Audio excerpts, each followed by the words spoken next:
Hello everyone, today in this video I will discuss about Pindar, who was an ancient Greek lyric poet from Thebes.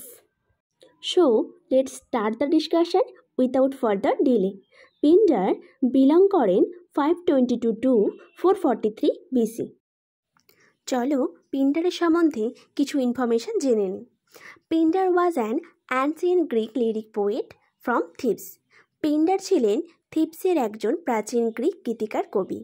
He was the first Greek poet to reflect on the nature of poetry and on the poet's role.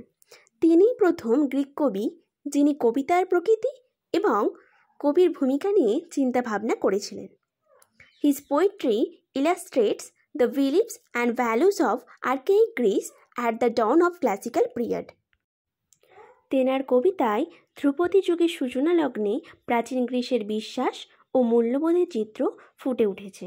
He died around 440 BC while attending a festival at Argos.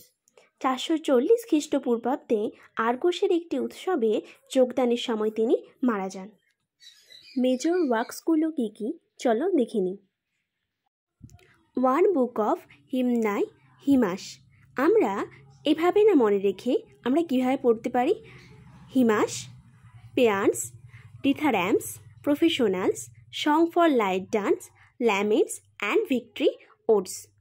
Above all, Epinica odes written to commemorate athletic victories survive in complete form. His victory odes are grouped in 4 books.